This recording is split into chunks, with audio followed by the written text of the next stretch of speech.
Okay, it's 8 o'clock. We're going to get started with the meeting. I like to be on time with everything. I'm recording this meeting. I would like to welcome everybody to the first meeting for our new Rotary year. My name is Joyce Scott. I am the president for the 2021-22 year. This is my second term as president. And this is Devin Thorpe. He is our past president. Immediate past president. We appreciate everything he did for us this past year and are looking forward to having him be our program chair this year.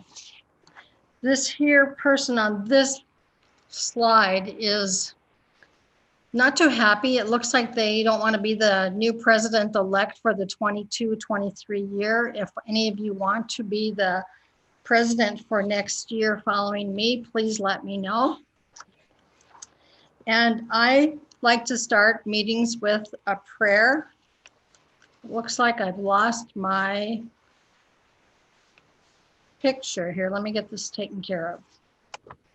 Hey guys, my name is Aya. Close your eyes and pray with me. Dear Papa God, I know you're there and Mama says you listen. I'm very small and I'm sorry. Because today I will ask you for a little more than love and toys. Today I pray the victims of COVID-19, those who died and those they left behind. Please, Papa God, watch over the children who lost their parents, the old ones who lost their kids, and everyone who lost a family member or two. I pray for those who are suffering all over the world, that are alone and scared. Please, Papa God, heal them. God, ask Papa God to become one and help each other to stop this bad grief, so that we can all go back to normal, so that those who are away can finally go home, be with their family. But God, please heal the world and protect all those who are fighting to save it. We will not lose hope because we know in your name, everything will be okay. Amen. Amen. Hey guys, Okay, I have just a couple Rotary announcements. Our committee meetings will be on June 28th. We'll start at 8 o'clock sharp. Brent was the first winner of the program committee game, and he will be receiving a gift card for $15. I do have a new application for Terry Sawyer. I don't know if any of you remember Terry. She was in our club before, and then she went on sabbatical to get her PhD. And she is back now and wants to be a member of our club. And she has completed her application. And if nobody has any objections, then we will submit that on Friday. Next, I would like to go to a Rotary moment. I think that Rotarians are always doing good for the world, and this Rotary moment is just an example of that. As Rotarians, we understand that each child has potential regardless of their challenges. As these parents demonstrate, with the right attitude, nothing is impossible. Thanks. Over the last 5 months, 3-year-old Tommy Morrissey has been busier than your typical preschooler. He's appeared on national television shows and met some of golf's greats, all while inspiring millions through adversity.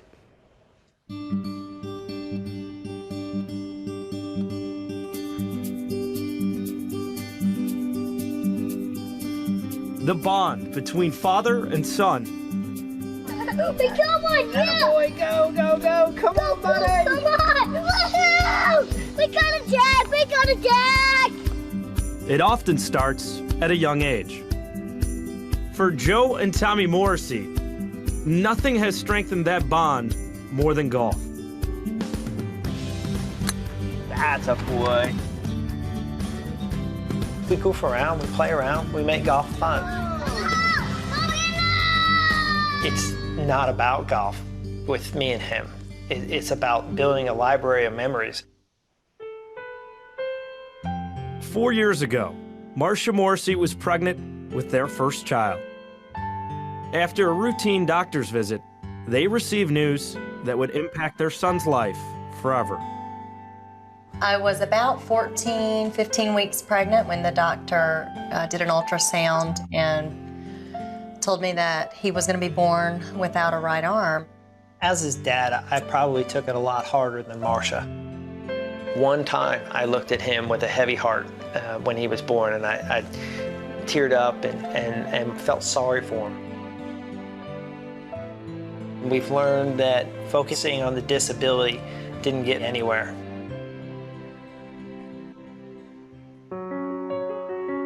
At just 18 months, Tommy started to develop his love for the game. If we were watching television and tried to turn it from golf to cartoons, he would go bananas. One day, he just started swinging in front of the TV. What do you like about golf? I use this club to chip it in the water.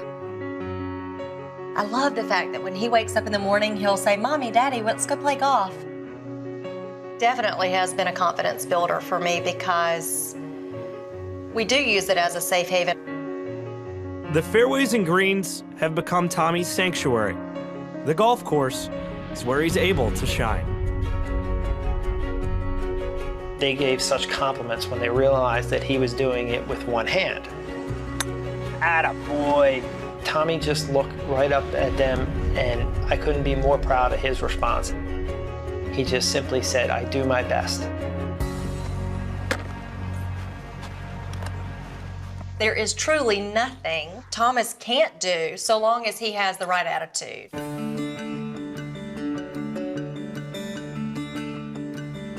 Grip it and rip it. That's it. Good job, buddy.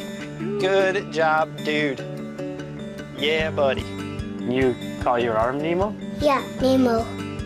Nemo, the movie, has a short fin, and his father keeps telling him that he cannot do certain things, like he cannot swim. Nemo knows that he can do it. He doesn't feel any different. Joe called Thomas's short arm Nemo once, and it stuck. Good chip, Tommy. This fall, Tommy's inspirational story caught the nation's attention. A 3-year-old golfer would put a lot of people who've been golfing for decades to shame. After Thomas was on TV, a lady emailed me and said, "I had a baby born 2 years ago and born without a right arm, and my husband hasn't stopped crying for the last 2 years saying, 'My son will never play golf with me.'"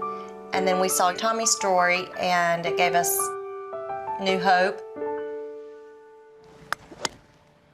Then, at the Euro World Challenge, Tommy had a week most people would only dream about. Well, can we have Tommy come out and hit one ball? Come on, Tommy, come on out, buddy. Come here, Tommy.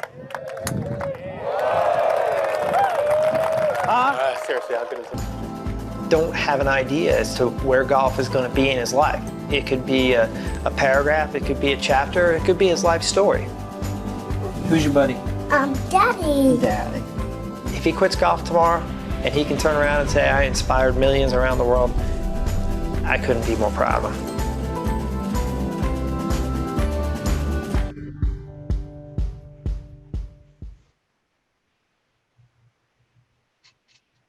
That is such an inspiration, and we as Rotarians, that's what it's all about.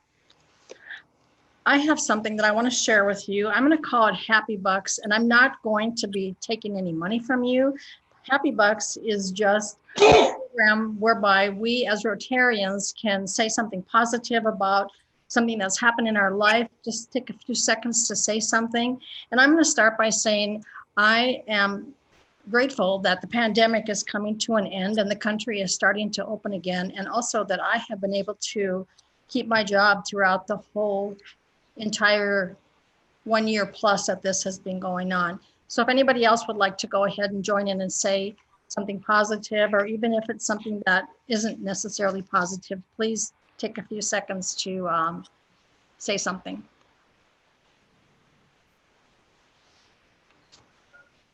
Let me unmute. I just wanted to tell you how wonderful your email was today. It was really inspirational to hear what your plans are, and I want you to know that I will support you in any way I possibly can.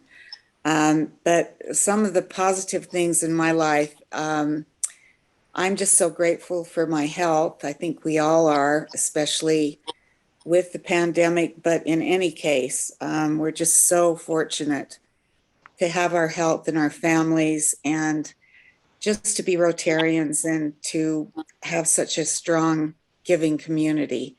So thank you, Joyce. I really appreciated your thoughts today. Thank you so much, Bev. I appreciate that. Joyce, same thing with me. This is Patsy. I'm sorry I had problems with my internet, and I still do, so I had to join with my phone. Patsy. I'm really glad to be here. I really enjoyed your email as well. And I'm very happy to help you this year, to support you in any way that I can as well. Any happy news? I'm just happy that this summer I'm enjoying this weather and being out. And yeah, and I'd like to, let's see, yesterday I talked to Wilmer, and he's planning on a little trip on a Sunday, I think in a couple of weeks, to go see some engraving, some, I think, some, I'm not sure. Anyway, somewhere in nature. And he's going to be inviting his group, his Rotary group, and he's wondering if we can join him. I think it would be a cool outing, just out in nature. I want to enjoy this summer as long as we have it. I know it's gonna go away fast, and I'm enjoying it right now. And I think maybe we can do something together before it ends, so we can enjoy it together. Get some specifics on it, Patsy. That sounds like fun. And Wilmer always is a lot of fun to be around. Yes, I will find out more, and I will forward that information to you. He told me about it. I was kind of in a hurry, and I thought, oh, that's a good idea, but I didn't quite pay attention to the details. But it would be like a half a day long hike, very easy one, in just to certain areas that he wants to show us that are of interest, that are cool, I guess. Anyway, I think it would be a cool thing to just go for a walk, you know? I think so too. Okay. Joyce, I appreciated the invitation to join your meeting today. That was nice for you to call me and ask me to do that directly. I too am impressed with your goals, and I know that the E Club has had for the last couple of years a goal to become a standalone club, which I wholeheartedly support.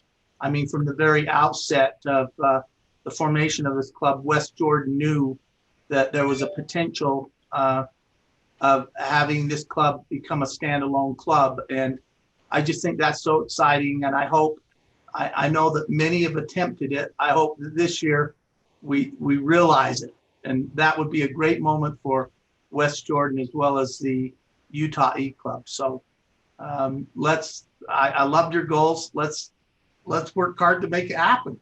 Thank you so much, Kelly. I appreciate that. Anybody else?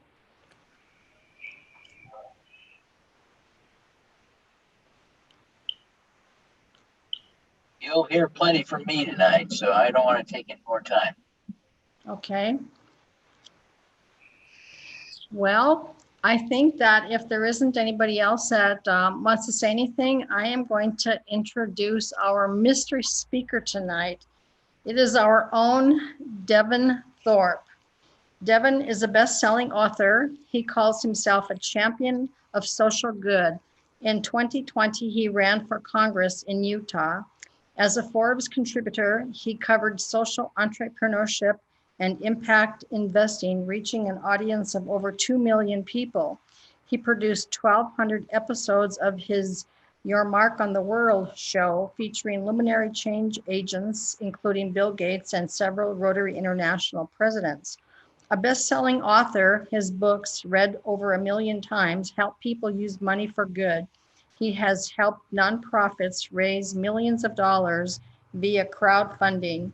He draws on his experience as an investment banker, CFO, treasurer, and U.S. Senate staffer. He earned an MBA at Cornell. Frequently finding himself on airplanes, Devin is grateful to be a middle seat size. So Devin, it's all yours. Thank you very much, Joyce. It's an honor. Thank you very much for the You're invitation to speak tonight.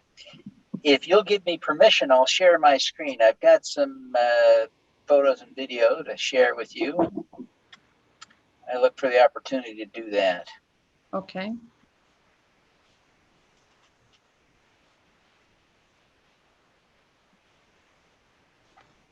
Okay. Thank you very, very much. So tonight I want to talk a little bit about superpowers, and I actually started giving this speech last year.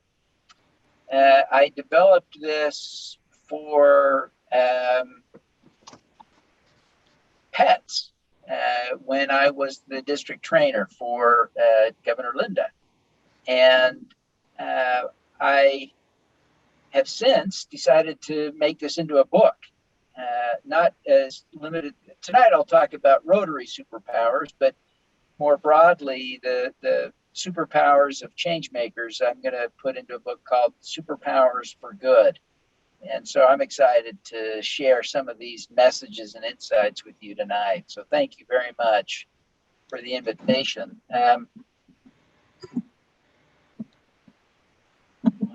There we go.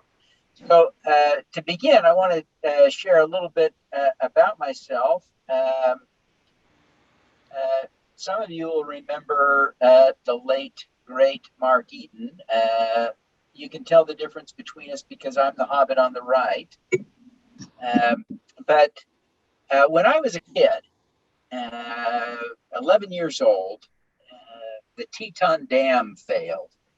And that's up near Rexburg, Idaho. And when it failed, people from around the West began in an organized way to descend on Rexburg to help them dig the muck and mud out of their basements. About 80% of the structures there in Rexburg were damaged or destroyed by this flood. It was a big deal for that little community.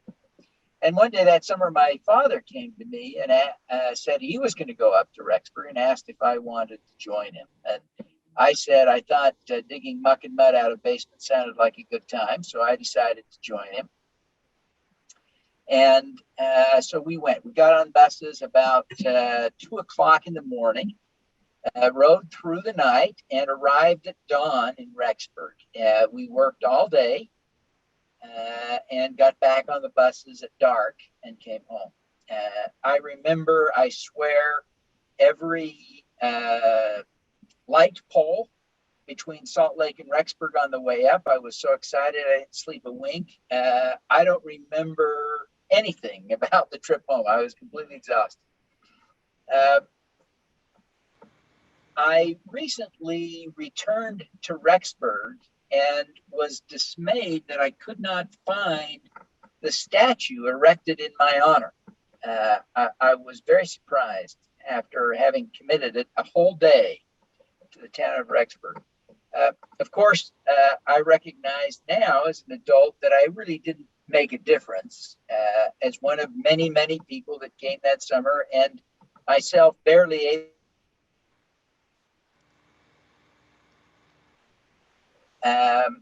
I nonetheless remember that at that time, even though I didn't fully appreciate the experience that I was having and my lack of input and contribution, I really felt, in part because I thought I had changed the world, that it changed me. And I vowed a vow to myself that I would never miss an opportunity to serve.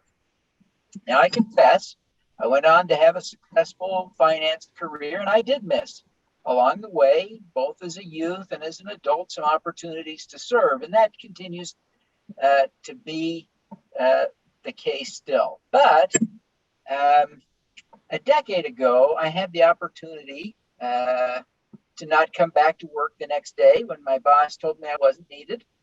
And I began then to refocus my career on doing good, on making a difference in the world and trying to help. And so I've been doing that now for a decade.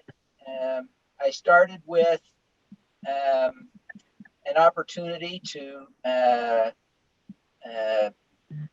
serve in a way that was fun, and I've had an opportunity to do some amazing things, and often some of the coolest things I've done have been associated with Rotary, including doing polio vaccinations in India, Ethiopia, and even in Pakistan. And so I'm extraordinarily grateful for my Rotary experiences in the last decade. Now, I don't look like it. I realize this. I do not look like the classic runner. But the reality is that, in fact, I do run. And I frequently run up a canyon near my home in downtown Salt Lake. I run up City Creek Canyon. And one day a few years ago, as I was rounding a corner in the road, I saw a mountain lion dart off into the trees. It's very exciting. I wasn't too nervous because I thought he was probably more afraid of me than I was of him. But around the next bend, I saw 3 attractive middle-aged women walking down the canyon. And I thought, I should probably alert them to the presence of the mountain lion. And so as I passed them, and I was a little lightheaded from running, I was tired, maybe not at the top of my game, but as I passed them, I just blurted out, beware of the cougar. And it later occurred to me, and I mean much later, like 10 minutes later, it occurred to me further up the mountain that there might have been a better way to warn them about the mountain lion than to suggest that they beware of the cougar. Okay, so let me share some lessons on superpowers from some great Rotarians that I've collected over the years, and from Bill Gates, who I think Bill has been a great partner to Rotary, and while he is not a Rotarian, his father is a Rotarian, and that is part of the great connection between Rotary and the Gates Foundation. I was invited in the spring of 2018 to interview then president of Rotary, Barry Rasmussen, and Bill Gates. And we did that in Spokane when the two of them spoke at a district conference there. It was really a cool opportunity. I'm grateful for it. And I asked each of them about their superpowers. And so I want to share that video with you now. It occurs to me I didn't share correctly. Please forgive me. I'm going to fix my sharing so you can hear the video. That's the important part. Please forgive me. Here we go. Now I'll share the video.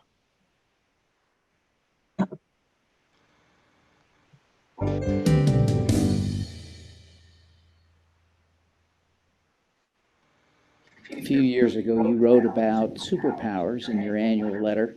What is your superpower? Well, if I have one, it has something to do with optimism about scientific innovation and being able to gather teams of people, whether it's, we talked about disease modeling, where there's, it's a whole deep expertise to help us predict where we're not getting coverage, what we need to do, or people who know about vaccine manufacturing or running big trials.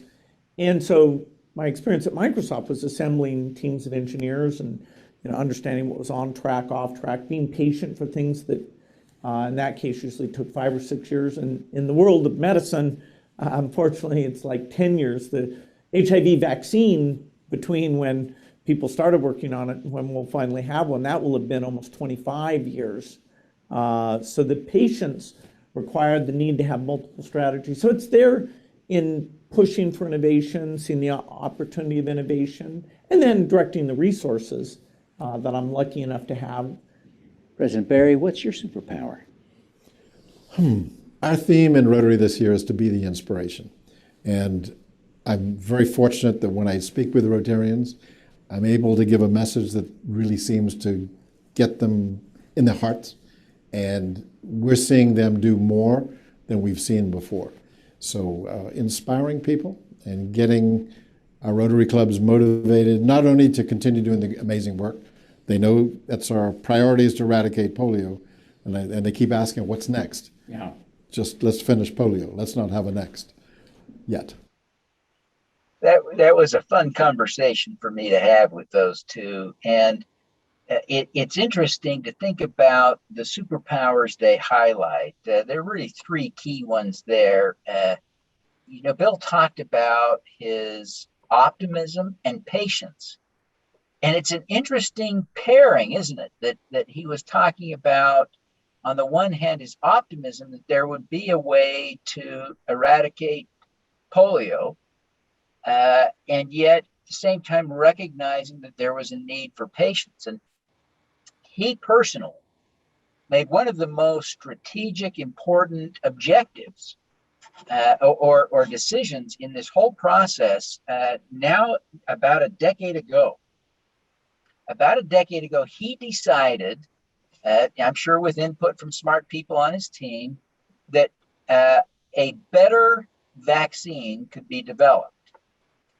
And the better vaccine would be an oral vaccine that would never allow for the creation of circulating vaccine-derived polio cases. And today, that is the biggest problem we have in fighting polio, not Rotary. We fight polio at Rotary. And the biggest problem we have is no longer wild polio cases, it's circulating vaccine-derived polio cases.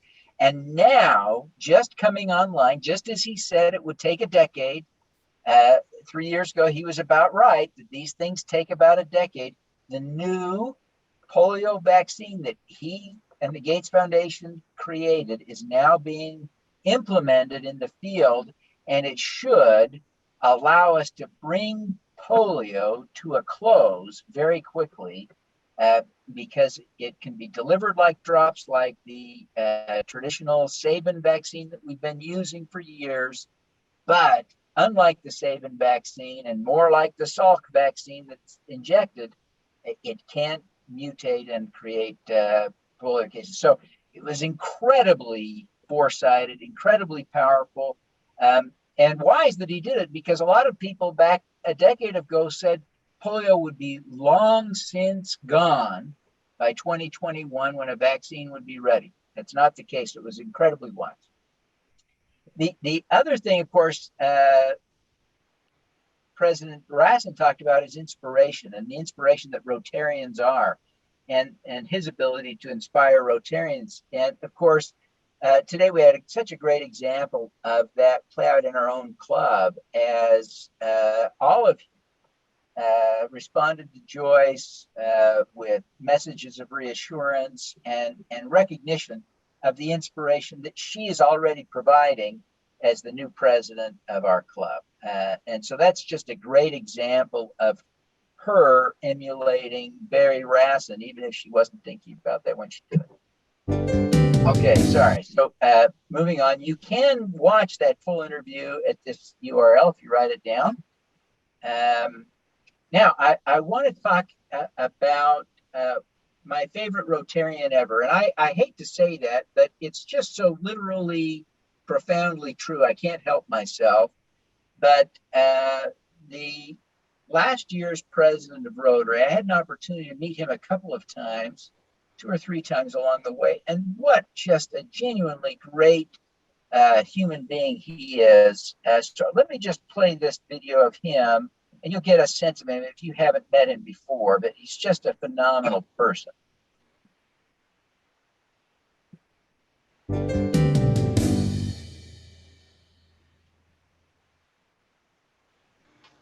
What is your superpower?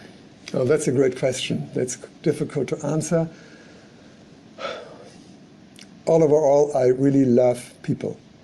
I really love people. I really love to be together with people. And I think I learned over the years to listen, simply to listen, and then thinking. What a profound message. What an incredible example. And I've had just enough interaction with him. And I've observed him interacting with people just enough to believe that he meant every word. There was, not only did he mean it, he lives it. He walks his own talk. He truly loves people. And what an incredible superpower. And I try to do that. I want to be Holger Knecht. Let me tell you, he's just an exceptional, kind, loving person. So glad to know him. So you can watch my full interview with him at bit.ly/Rotary Connect if you want. Now I'm excited. When I interviewed Jennifer Jones, it's been 2 years ago now almost. She had not yet been nominated, but I believe she is now the Rotary International president-elect. She'll be our president next year if I have the chronology right. But she is an amazing, amazing person. And you'll all remember that Governor Bev, when she was governor, she brought Jennifer Jones to Utah. And so many of you have heard her speak in person. What a great privilege, because she's absolutely dynamite. But let me share with you her superpower now.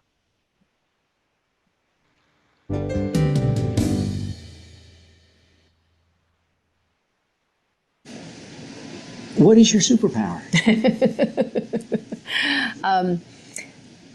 So this is going to probably sound corny, or like it's like I staged it or planned it, but President Mark this year, his theme of Rotary Connects the World really resonates with me.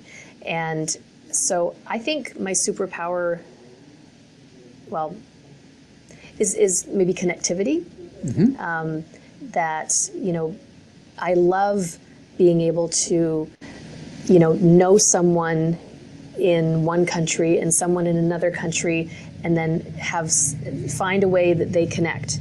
So this one gal, she's like, okay, it's my turn. And so we do a selfie, and her name was Dolly, 34-year-old Dolly. Just met her that day. And so I said, Dolly, we should become Facebook friends, and then you can send me the photo or post it and tag me, and we'll stay connected. So she sets up a hotspot. I go on. We find each other. I send her the request. She accepts it, and it pops up and it says, you have 11 friends in common. I said, you know Holger in Germany, who's now our president-elect. Right. You know Julio in Mexico. You know Maynard in America. Like, it went on. And these were real, authentic relationships, not Facebook friends. Right.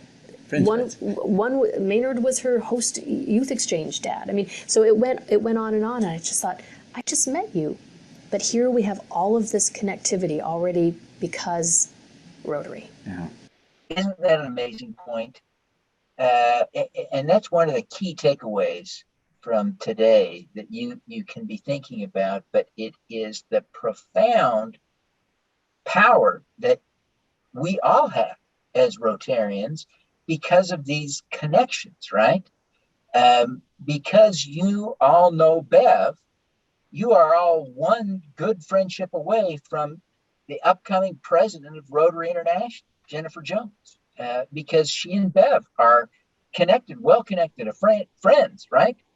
And that's just one specific example. But, think of all the people that Kelly knows. Kelly could get on and talk all night about the deep relationships he's developed. I'm sure he knows every one of the people that she's talking about, that Dolly knew as well. And so Rotary provides an incredible network that is valuable for doing good. It's invaluable for building personal friendships, and it can be valuable professionally. And so it's really, truly exciting. So you can see the full interview if you want at bit.ly/Rotary10. And now I want to talk a little bit about my discussion with Mike McGovern, who was the president of Rotary International when I did these interviews in the 2019-2020 year, just before the pandemic started. In some ways, his is my favorite message, and that's why I've got it positioned last here.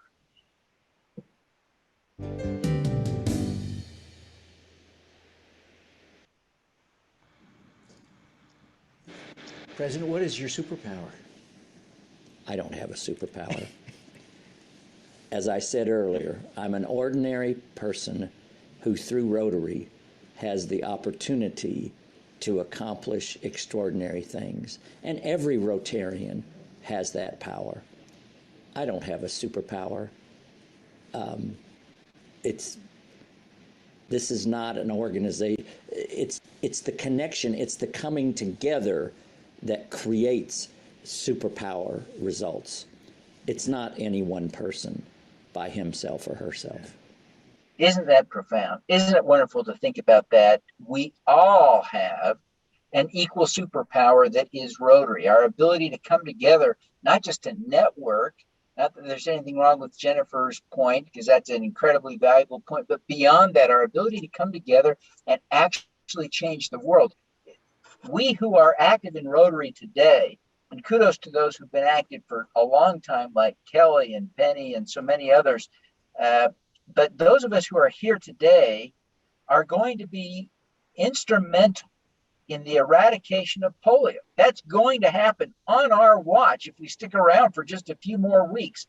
We will see that, we will participate in it, we will get our fingerprints on it. Collectively, Rotary has led that effort. And on top of that, at the same time, we're doing things in the community. We're delivering dictionaries to kids. We're doing coats and hats for disadvantaged youth, and we're building parks, and just on and on and on and on. It just doesn't end. We're doing all of that. And how do we do it? And we do it because we come together and synergistically, to use a 90s throwback word, we can do so much more than we can do alone. And of course, that's Mark Maloney, bit.ly/Rotary Mark, to watch that full interview if you want. But let me just ask you all, and there's just enough of a lack of synchronization in a Zoom call. And I'm going to ask you to do this exercise with me without turning on your microphones. There's got to be kind of an on your honor system. But I'm going to ask all of you to, out loud, where you are, join me in taking a pledge. And so we'll repeat the pledge 4 times. And the pledge is, I will change the world. And each time we say that together, I want to emphasize a different word. And so we'll highlight and think about each time we say this, the difference in that meaning. So the first time we'll say it, we'll emphasize the word I. So say it with me. I will change the world. Now, I will change the world. And with change, I will change the world. And finally, I will change the world. Now, this isn't about you or me. This is about knowing that together we will change the world. And it starts by working on developing these superpowers. And of course, in Rotary, step 1 is to join and be a Rotarian. That's it. So that's my message for today. Thank you very, very much for the invitation to be the speaker tonight. I really appreciate it. Thank you so much, Devin. That was excellent. Does anybody have any questions for Devin?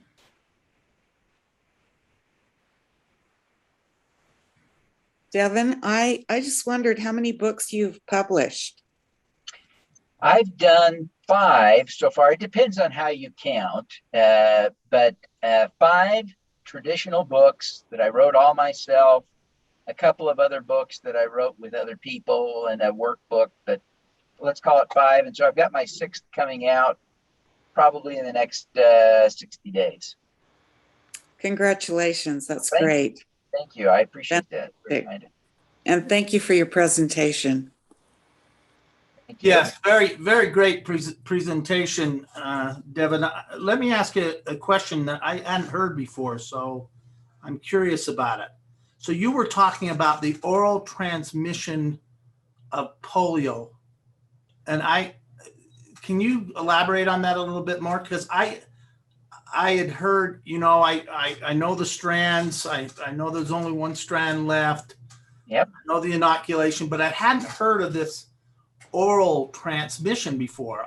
Maybe I've been out of the loop there, but yeah, it's known as circulating vaccine-derived poliovirus. And of course, you probably know that every case of polio, it's like COVID, right? They test the genes of the virus to see where it came from. And so they track very carefully. And I didn't check the data, the most recent data, and I should have, but I think so far this year, there's only been 1 case of wild polio virus in the whole world. Yeah. Of course, that was in Pakistan, I believe, but certainly, I think it was Pakistan. There is a little bit of wild polio virus detected in the sewers in Pakistan, which suggests it's still circulating.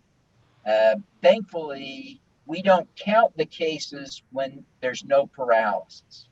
So it's moving among people, but so rarely that no one has been paralyzed by it. And let's hope that we get it stopped with vaccines before anyone else is paralyzed. That said, last year, there were several hundred cases, and this year there have been several dozen cases of what they call circulating vaccine-derived poliovirus. And the powers that be, for good reasons, don't like to talk about it, but very, very rarely, about 1 in 2 million doses, the recipient will get polio. It's usually when there is an immunity, so someone's got a bad immune system, right? And it will, so 1 in 2 million cases. It's far more dangerous to be exposed to polio than it is, because you'd get sick 1 in 200 times from polio, not 1 in 2 million. So it's a tragic. It's derived from taking the vaccination. It's derived. You can get it directly from the oral polio vaccine, and then you can pass it along, which is tragic. One of the great things about the oral polio virus is that it is better at stopping the spread of the virus than the shot. The Salk vaccine, oddly, does not prevent you from passing it along. It prevents you from getting sick 100% of the time. Well, I don't know about 100% of the time, but it never can make you sick, but it doesn't immunize your gut.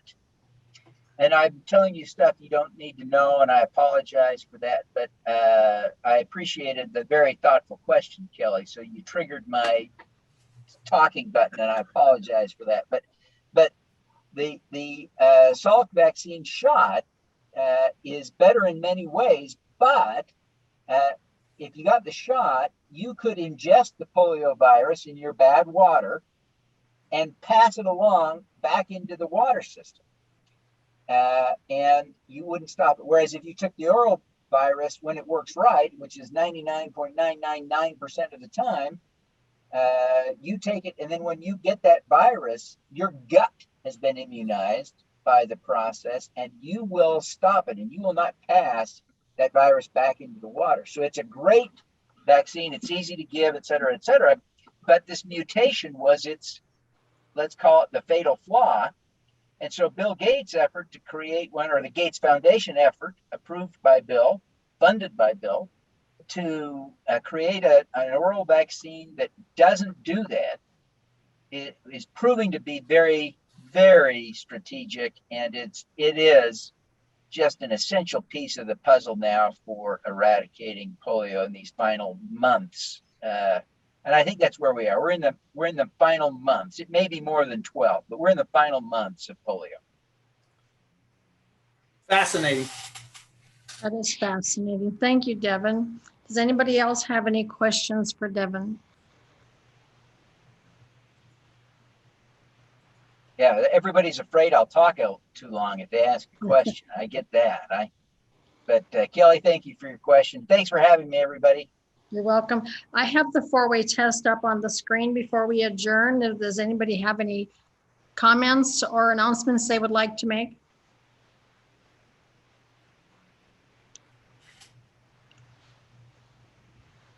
Okay, do I have a volunteer, or may I have a volunteer to do the four-way test for us?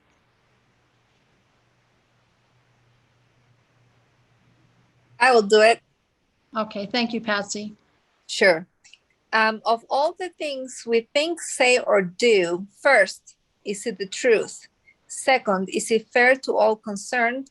Third, will it build goodwill and better friendships?